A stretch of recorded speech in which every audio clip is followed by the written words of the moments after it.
alle de her dejlige æbler, og vi kan ikke udnytte dem, men nu har vi lært at udnytte dem til juice. Og vi tager dem, der er sådan ikke er gode at gemme, og de små, og dem er lidt fejl i. Dem tager vi sammen ind, og så laver vi dem i juice. Og så går vi ind og går videre med processen herinde.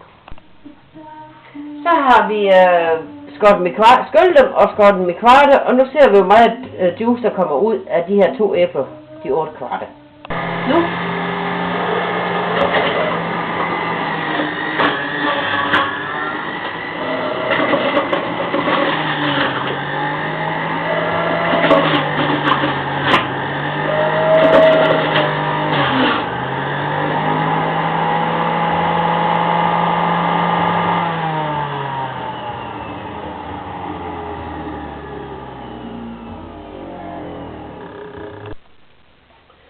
Det er så det resultat, der kom ud af frugtpresseren af 2 æbler.